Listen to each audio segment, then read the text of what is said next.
Okay, let's unpack this. We got a fascinating stack of material today, and it's a real deep dive into the collective neuroses of modern society. It is. Specifically, we're looking through this series of, well, brilliantly aggressive critiques written right around the turn of the millennium. And they don't hold back. It reads less like research and more like a collection of just these intensely opinionated attacks on everything. Everything from credit card culture to, government bureaucracy. It's truly visceral stuff. We're essentially using these sources as a kind of a highly opinionated time capsule. A time capsule, I like that. Yeah, and we're extracting the most surprising nuggets, the real aha moments about status, risk, historical revisionism, and the very idea of safety itself. So the mission is to navigate this flood of strong opinions to figure out what was driving global anxiety at that time. Especially within the UK, yeah. And the context here is absolutely vital. We're sitting in the early 2000s, and you've got these two completely contradictory stories about our future. Utterly contradictory. On the one hand, the sources point out that scientists are, cheerfully predicting this huge biological victory. Right, that children born in 2030 will live a full 5 years longer than kids born yesterday. Which promises this future of, like, a comfortable, long retirement. But then immediately the tone just swings completely. Violently negative. This promise of a long life is instantly countered by this media-driven fear that everything we eat, Everything. Ready-made meals, oven chips. means we're all facing this early premature death, that we're all going to explode by the time we're 62. That specific phrase is just perfect. It is. And this conflict, this scientific promise of super longevity battling the immediate threat of, lifestyle death, it perfectly frames the deep anxiety we're exploring. That tension, the sort of chaos between promise and peril, it sets the perfect stage for the consumer economy. It really does. And speaking of peril, the sources jump right into a moment of deep societal friction that I think is still universally relatable. Right. The high-stakes arrival of the dinner bell. The status trap. Exactly. The anecdote paints such a vivid picture of competitive consumerism, of fiscal posturing. So the scene is, Yeah. the bill arrives, and this sea of impressive credit cards gets tossed onto the saucer. Gold, platinum, the high-gloss Wells Fargo card, maybe even an HM government procurement card, And then suddenly there's your card, the basic plastic green NatWest Switch card. Instant social death. You've just been relegated to the lowest rung of the dining table hierarchy. And the author really hones in on the ultimate symbol of this, the black Amex. This is where the cynicism becomes, I think, incredibly insightful. The analysis of the black Amex is fascinating because it just strips away all pretense of it having any utility. Right. The sources argue that when you produce one, you are declaring in the most blatant way possible, I earn £1 million a year. And the core insight is that the card exists solely for that performance. Exactly. It's not like a big house, which gives you shelter, or a comfortable car, which gives you transport. Its function is entirely performative.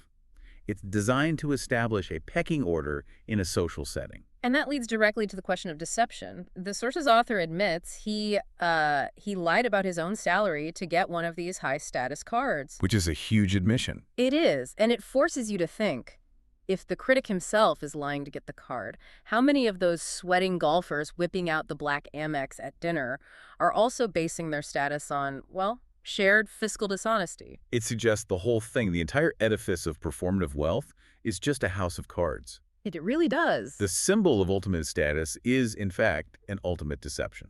And the sources conclude that they'll get rid of the card, not for financial reasons, but purely for their own self-esteem. They realize the card is dictating their behavior. So it's a very costly emotional investment just to avoid being judged for having a basic NatWest Switch. That's the key takeaway. The cost isn't measured in interest rates. It's measured in self-worth and the pressure to maintain a facade. And that ultimately makes the whole pursuit of status deeply unsatisfying. Let's shift gears entirely now. We're moving from the psychological anxiety of status to the institutional anxiety of overregulation. Yes. Focusing on what the source material fiercely labels the cancer of safety. This section launches a full frontal assault on the health and safety executive in the UK, the HSE. The rhetoric is extreme, which is often the source's style, but, it reflects this deep resentment of creeping bureaucracy. It really does. The sources characterize health and safety as the direct spiritual successor to the powerful, disruptive trade unions, the ones Margaret Thatcher supposedly defeated in the 80s. Like Arthur Scargill and Jimmy Naps. For a global listener, these were, iconic figures who could cripple entire industries. Exactly. And the idea is that this power structure didn't die. It just sort of metamorphosed. Right, so the HSE is seen as the new political commissar, sticking its troublemaking noses into every single aspect of life. Any aspect that's fun or civilized or dangerous, and the language is deliberately outrageous. Oh, it is. It's labeled the cancer of a civilized society. And a malignant, pulsating wart. The underlying argument is that this regulatory overreach just interferes with every spontaneous activity. It systematically eliminates risk, and in doing so, it eliminates freedom and fun. But I have to step in here. While the critique of bureaucracy is very clear, is the author maybe selectively ignoring the good that safety laws are done? Preventing real workplace accidents. That's a fair point. But the source justifies the extreme rhetoric by focusing on the absurdity of the regulation itself, the hyperbole. The statistics they use. Yeah, the stats that seem designed purely to frighten. For instance, the warning that everyday office carpets are supposedly more perilous than a terrorist bomb. That one is incredible. Or the statistic that 95% of major slips at work result in broken bones. And the claim that really gets them is that someone falls over every 3 minutes in the workplace, incurring an incalculable human cost. That phrase, incalculable human cost, the source finds it absolutely maddening. Well, yeah. They point out the rhetorical difference between someone tripping on the stairs and, say, the actual incalculable human cost of the Holocaust. The over-application of dramatic language just cheapens the meaning. And the real cost of this safety culture, though, is illustrated perfectly in this detailed case study from television production. The Top Gear car crash saga. Exactly. This anecdote just brilliantly captures the practical absurdity. The setup was supposed to be simple, cheap, and, visually arresting. All they wanted to do was film 3 utterly cheap cars, costing less than £100 each. 100 quid. And drive them into a brick wall at 30 miles per hour to test their structural integrity for the show. Simple. But the political commissar, the health and safety rep, intervenes. And despite assurances from actual safety experts, we're talking Volvo's head of safety, James Bond stuntmen. People who really know risk. That the project was inherently safe. The HSE insisted on spending £8,000 of the budget on completely unnecessary safety features. £8,000. For cars that cost less than 100. What did they even spend it on? Moving the fuel tanks, employing an unnecessary team of paramedics just standing by, buying neck braces for people who were, deliberately crashing cars into a wall. It's the ultimate managerial bind, isn't it? If they abandon the project, the money's wasted.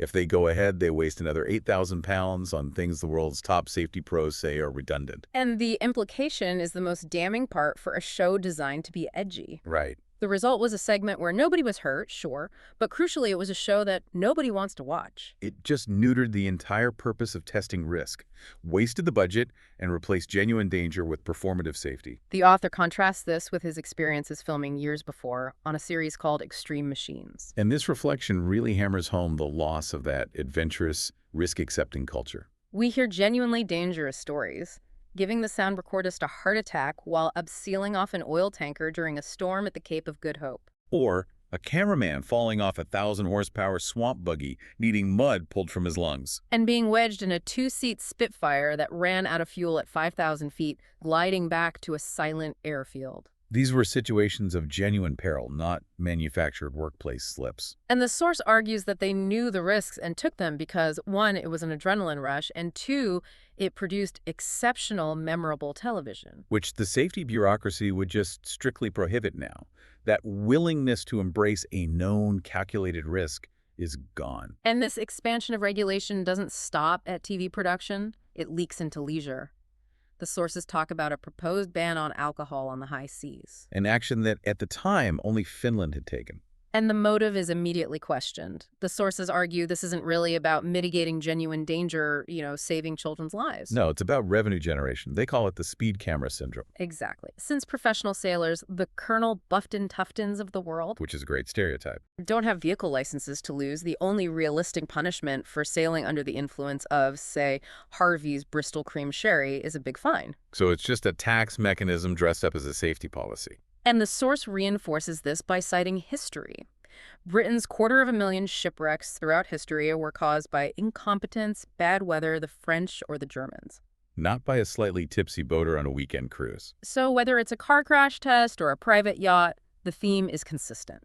A new class of busybody, armed with spreadsheets and hyperbole, is systematically eliminating freedom under the guise of safety. All while creating massive inefficiency and making wildly inflated claims about human cost. That's it in a nutshell. That critique of manufactured danger in the UK leads us directly across the pond. It does. Section 2. War, History, and the American Narrative. And the stakes suddenly become very, very real, starting with an incredible, slightly terrifying personal story. The accidental airstrike anecdote. This story is the perfect narrative pivot. We move from unnecessary safety rules to genuine, high-stakes military risk. The source recounts flying an F-15 Strike Eagle, the unshoot-downable F-15E, while filming a segment for a show called Killer Death Extreme Machine. The objective was, well, ambitious, to drop a laser-guided bomb on a specific range at Kitty Hawk, North Carolina. And the experience was immediately intense. The author describes being violently ill during a punishing 6G turn. Yeah, he says he felt like he brought up some cake that I'd eaten on my 9th birthday. The G-forces are literally pushing everything down toward your feet. It's brutal. And while he's trying to recover from this, he notes the F-15's incredible vertical acceleration, its party piece. Climbing 17,000 feet in a stunning 11 seconds, the thrust is so immense the plane carries 9,000 pounds more weight than a Eurofighter and still manages this sort of cosmic zoom. And his military guide, who he affectionately calls Bastard, was getting more and more frustrated. Well, yeah, because each failed run cost the American taxpayer a painful $7,000 in fuel alone. But the dramatic moment, the actual blunder, happens on the third high-altitude attempt to drop the bomb. He was given plenty of time to find the target, but he's frantically swiveling his camera, still feeling the effects of the G-force sickness, and he just can't find it in time.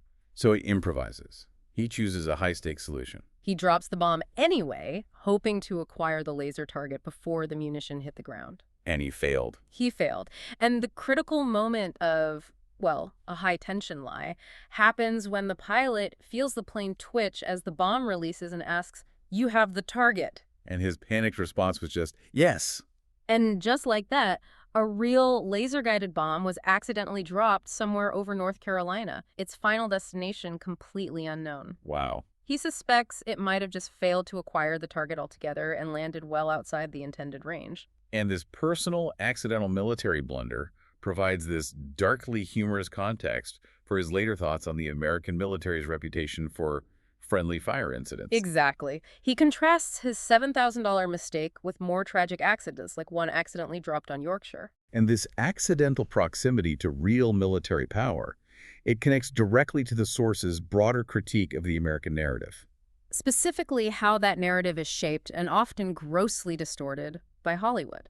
The core argument here is that in America, the multiplex is often the only place many people learn their history. And the history they learn is often deeply problematic.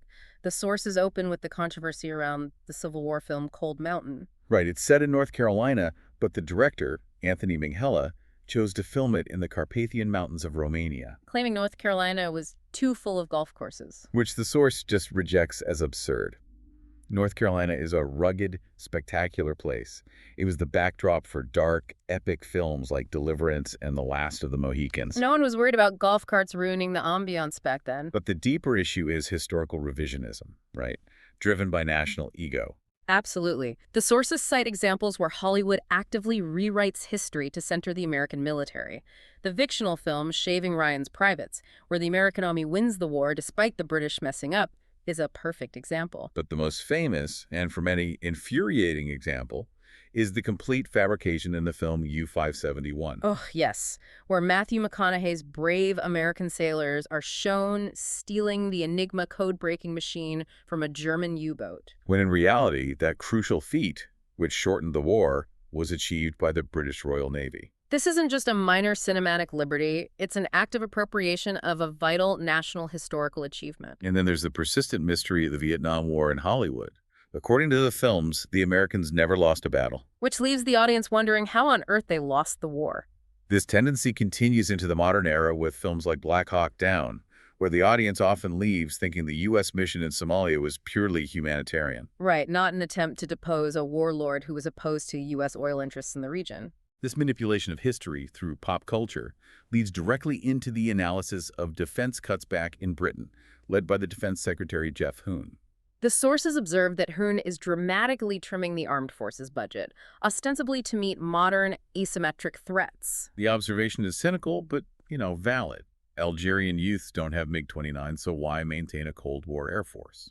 But the sources argue the strategy is fatally flawed, and it's exemplified by the Eurofighter paradox. The Eurofighter was specifically designed for a knife fight in a phone box, air-to-air dogfighting against the theoretical Soviet threat, Ivan. And now they're reconfiguring this costly, highly specialized aircraft into an expensive ground attack plane, even though it's completely unsuitable for that role. It's like buying a state-of-the-art dishwasher and then trying to use it as a clothes iron.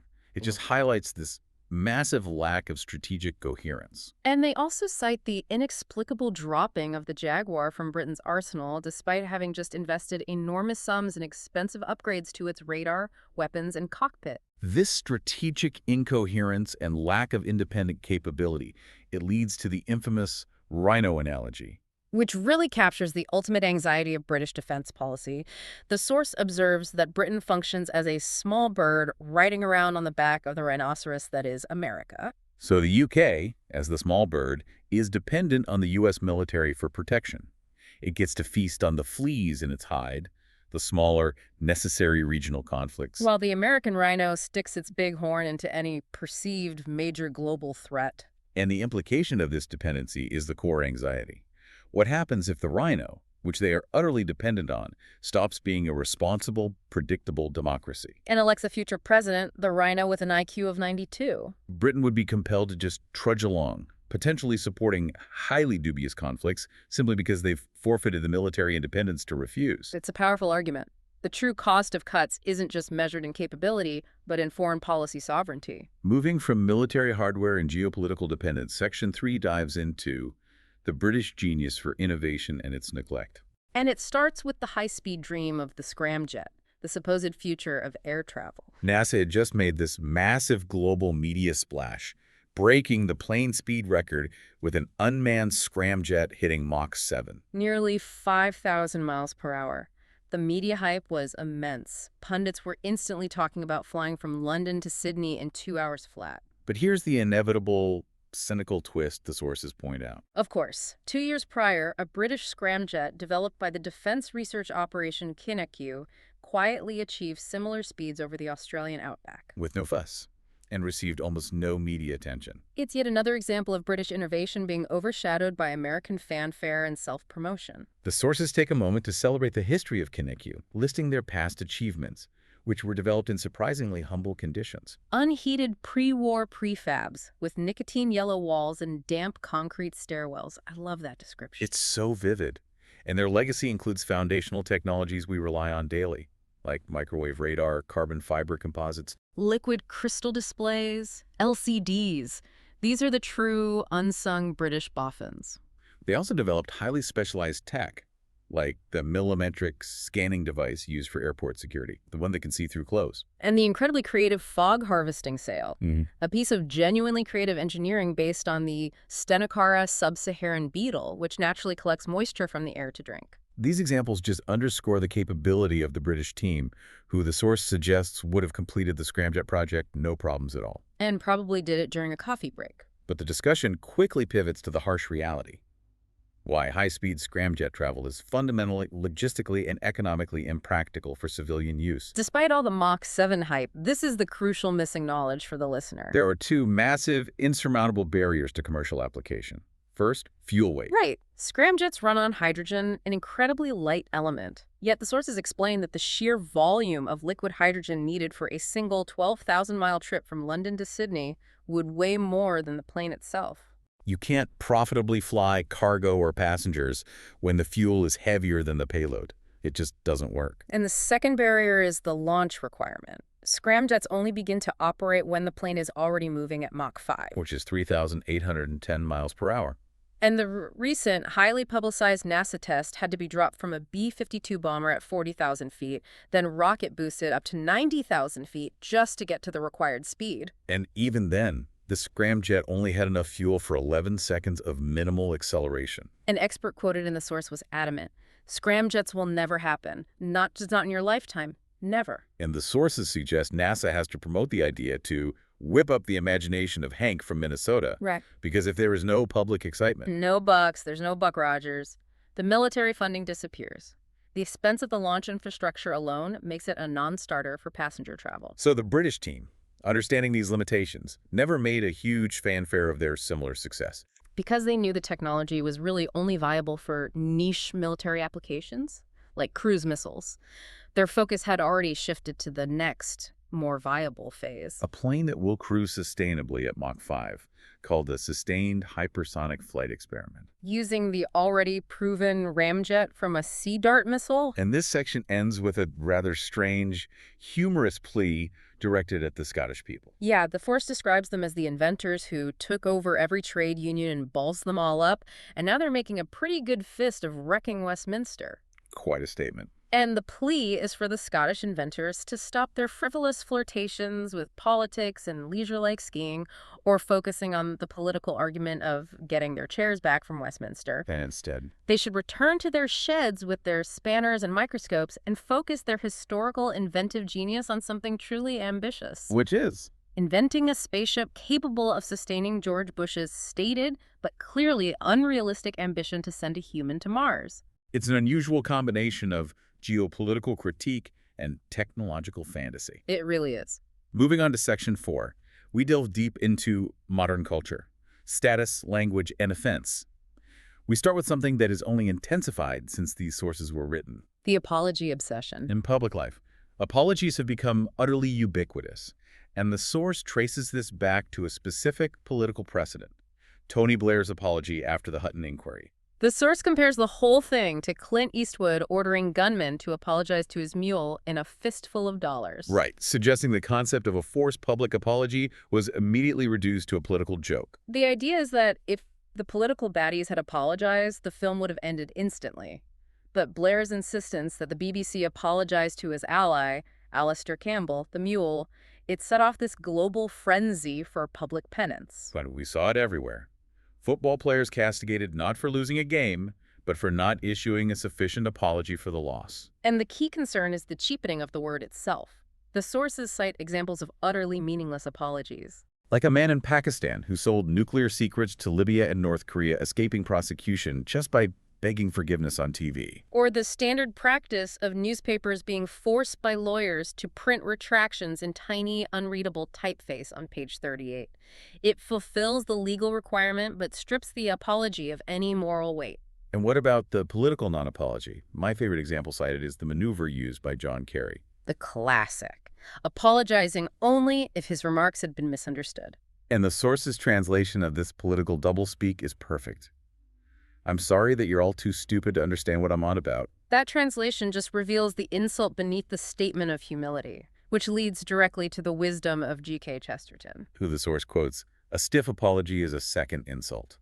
The argument is clear. Apologies must be genuine and heartfelt to facilitate any healing. They work perfectly for minor social things, treading on a toe, a child burping at dinner, but they are utterly useless for major infractions or constitutional crises. The source notes the constant political use of the word unreserved as a way to attempt to bring this false gravitas to what is, in reality, a moment of profound humiliation for the apologizer. And from this crisis of authenticity, the source moves on to a different form of cultural aspiration. The naming convention crisis.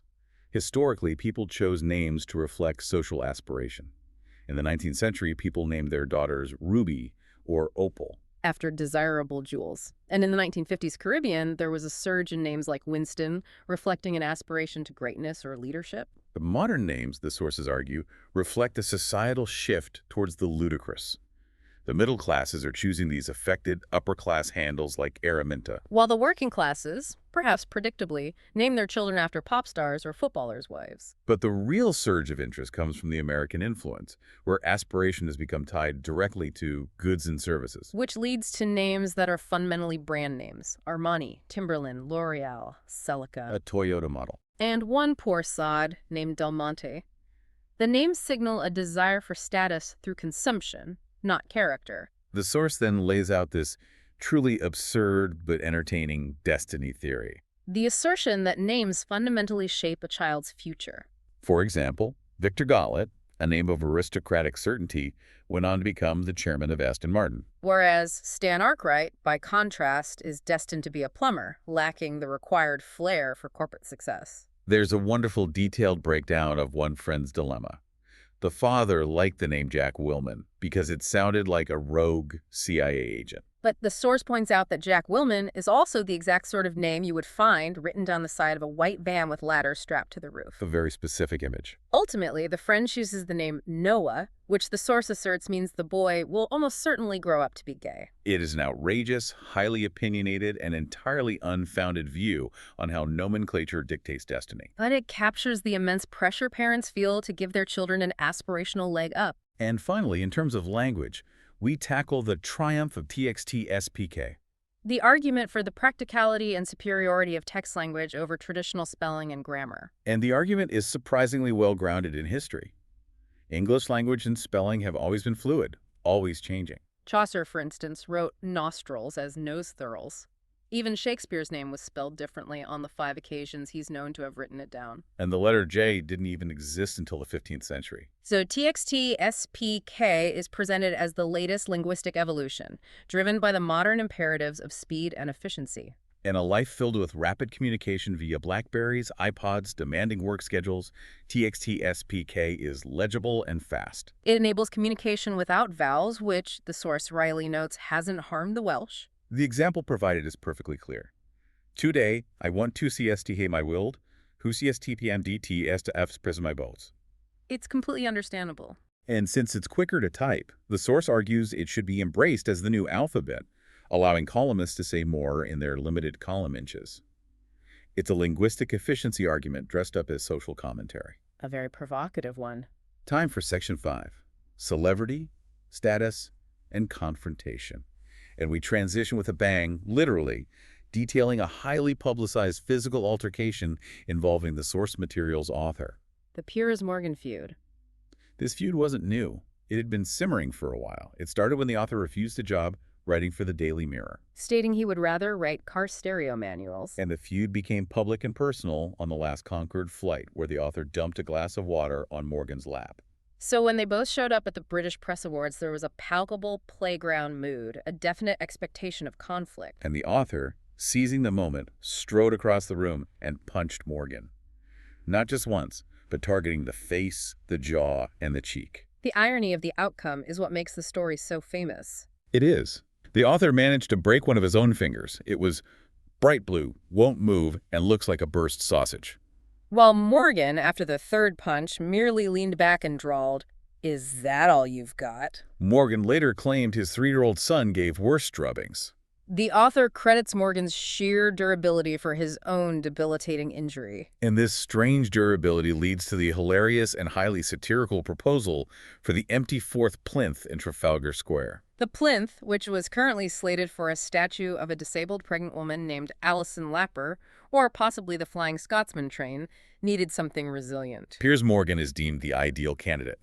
The plinth, after all, is destined to be a pigeon perch, a magnet for vandals, yobs, and general defacement. And because Morgan is so resilient, you can insult him, throw things at him, punch him, and he will always emerge completely undamaged.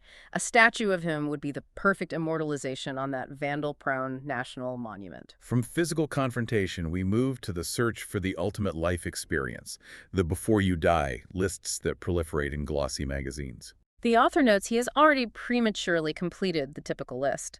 Flying an F-15E, swimming with dolphins, seeing Mount Etna explode, trying bobsleighing. He feels hollow and empty, having run out of standard bucket list items.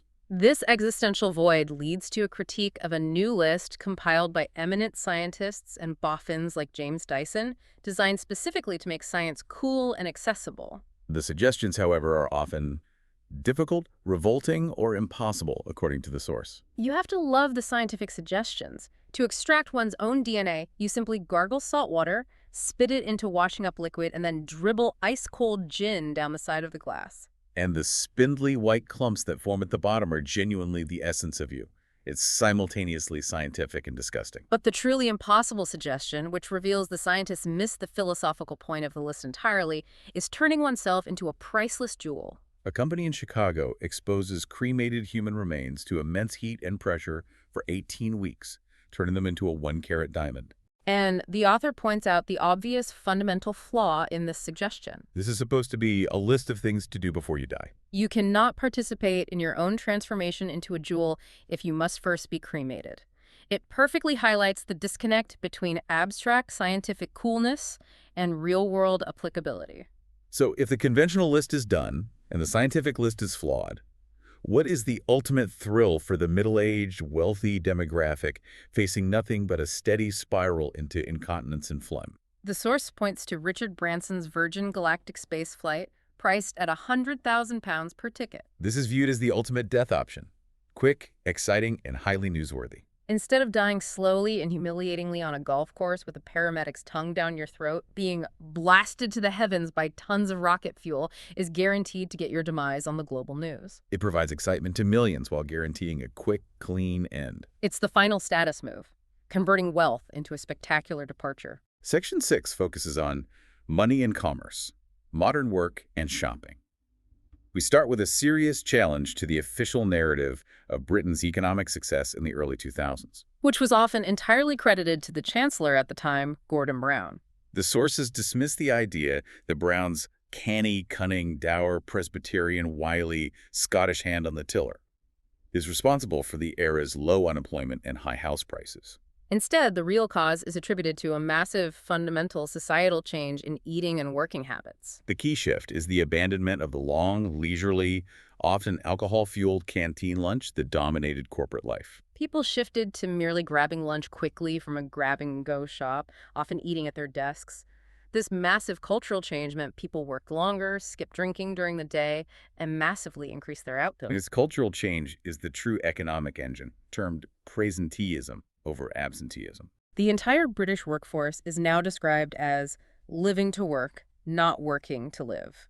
The author contrasts this with his own early career, remembering that in 1978, local newspaper journalism involved a 3.5-day week. Routinely leaving the office on a Thursday afternoon. Now, those same people work 7 days a week, routinely accepting work calls at 7 p.m. without complaint. So the argument is that the economic miracle wasn't a triumph of top-down government policy. No, it was a silent, bottom-up sacrifice of leisure, fueled by societal pressure and the need to constantly prove productivity. The wealth was extracted directly from personal time and dignity. Speaking of commerce, the next point details the profound frustration with modern retailing. Specifically, the disconnect between retail stock and actual real-world weather. The complaint is simple, but systemic. The stock is always completely out of sync with the climate. The source recounts a freezing cold March journey down Oxford Street in search of a suitable coat. Selfridge's first floor, described satirically as the size of Wales, was packed with expensive t-shirts from designers like Issey and Gabbana and Tommy Farhi, but offered not a single functional winter coat. And this extends to essentials and pharmacies. Boots, the chemist chain, was complaining publicly about disappointing sales and low demand for cold remedies. Yet the source was desperately looking for Lemsip and Solpadeine to fight a cold, only to find the store stocked entirely with hay fever pills and sun cream. All based on abstract, seasonal merchandising forecasts, rather than the real-time climate. It highlights a failure of supply chain logic. Retailers were basing their stock on calendar seasons, it's supposed to be spring, rather than the actual freezing reality outside, leaving the consumer perpetually frustrated and undersupplied. Our final point in this section is the provocative, slightly outrageous idea of sponsorship and the British Armed Forces. As a solution to crippling defense cuts, the question posed by the source is stark and pragmatic. What would you rather have, HMS Purcell or no warship at all? The sources note that the military is already entering a minefield, having endorsed a commercial product for the first time with British Army shoes. Colonel Robert Clifford, head of the fictional Queen's Own Light Sponsorship Brigade, advises extreme caution. Land Rovers and binoculars are okay for sponsorship. But they must avoid linking themselves to meat pies, haircuts, or army holidays, especially to dubious locations like Basra or Belize. But the proposal runs wild with the possibilities for revenue generation. Imagine Easy Destroyers referencing EasyJet, lastminute.com transport planes, Marlboro-sponsored Red Arrows, and individual soldiers sponsored by local businesses. The image is specific. Sergeant Brian Griffiths is brought to you by Cartwright and Jones Family Butchers since 1897. The underlying assertion is that while it's ludicrous, corporate sponsorship shouldn't undermine the dignity of the armed forces if the alternative is losing essential capabilities altogether. The real concern is that the financial choice will soon be between a corporately branded functional force and a military so degraded by cuts that it ceases to be effective. A tough choice. We arrive at our conclusion. Why worry when life is better than ever? This section loops back to the fundamental anxiety we introduced at the beginning. Attempting to define what the source calls the worry gene.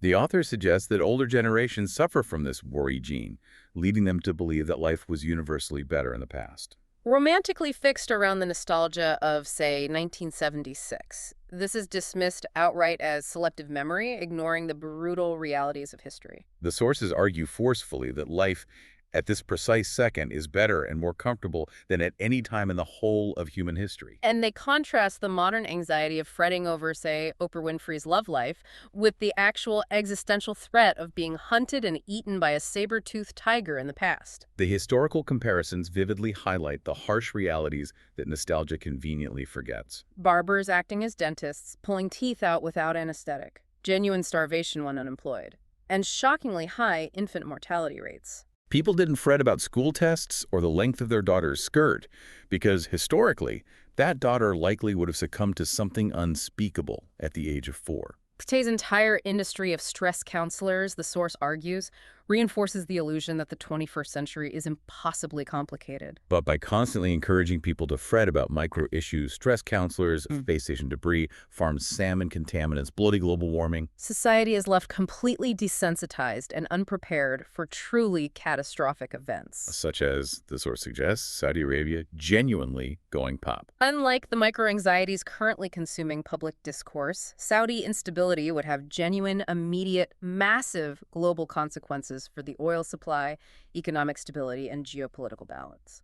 It validates the critique that we focus on minor, manufactured worries to avoid confronting real, overwhelming global risk. And this takes us to our final, provocative closing thought, revisiting the ultimate form of risk and environmental anxiety. The source mentions the tiger mosquito, which has invaded Britain via old Asian tires and is surviving due to the mild weather. A perfect storm blamed on the confluence of cars, multinationalism, and global warming. The final contemplation uses dark humor to confront the very real science of planetary instability.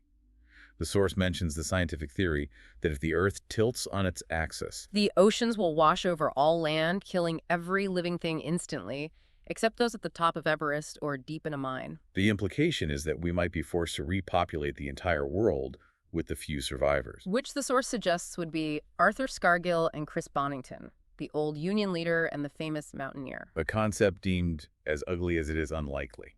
The ultimate question for you, the listener, then remains. Considering all these perceived problems, from the tyranny of health and safety to financial instability, from over-apologizing to climate fears, are we genuinely worrying about the right things? Or are we simply worrying because we are safer, more comfortable, and healthier than any generation before us, and therefore compelled to fill the resulting void with manufactured anxiety? And if that's the case, perhaps the only genuine danger left is not the asteroid or the toxic carpet. But the complacent, collective unwillingness to confront the high-stakes risks that truly matter. Something for you to mull over.